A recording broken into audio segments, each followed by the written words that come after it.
I want to mention a couple things. Lest we wrongly think that everything was, as Yolanda would say, peachy keen in the first church, we have to remember that it mustn't all have been sweetness and light, because the first word out of Jesus' mouth is peace. So something was going on. Certainly they were afraid. Most certainly they were disappointed. But it's highly possible, given this pericope of Thomas not believing because he wasn't there, that there was some division going on.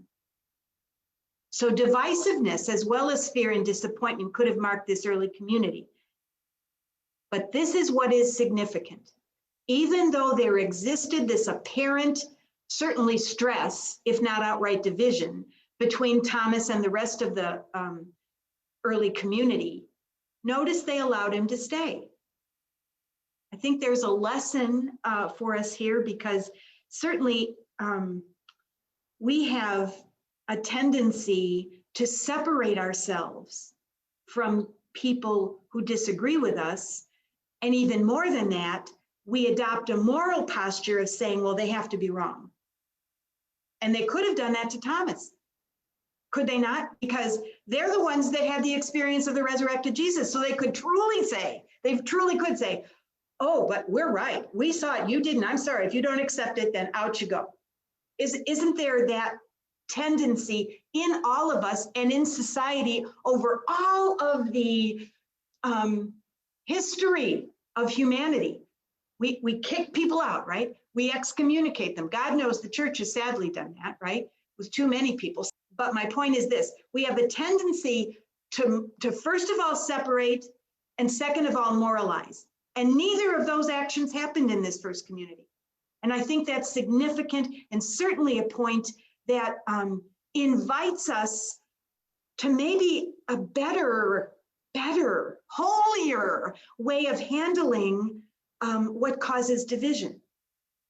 Start by listening. Start by calming down. Start by listening. Don't demonize the enemy. So that part of this, I think, is a very significant part. This story, before I continue, of Thomas, this part of Thomas's story in this pericope, is only in John.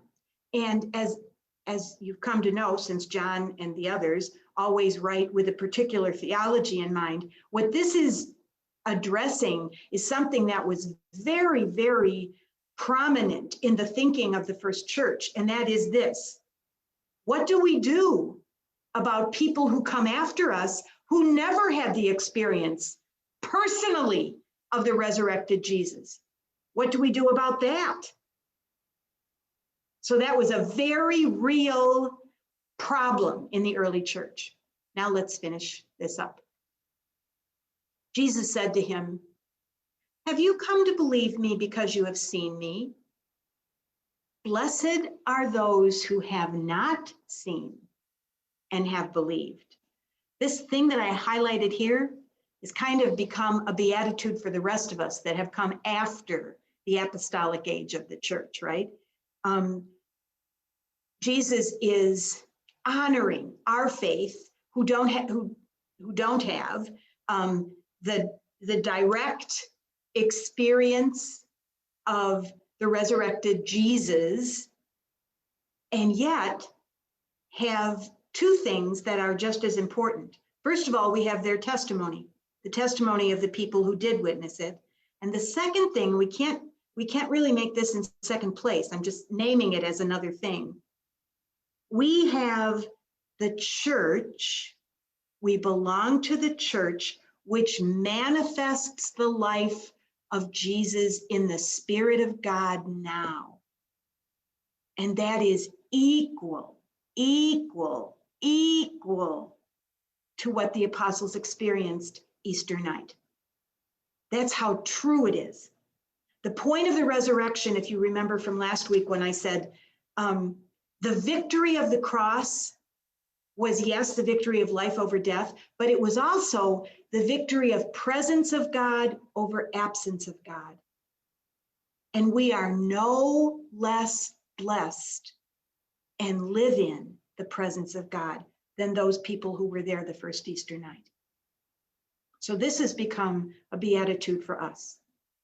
And then it ends up like this. Now, Jesus did many other signs in the presence of his disciples that are not written in this book.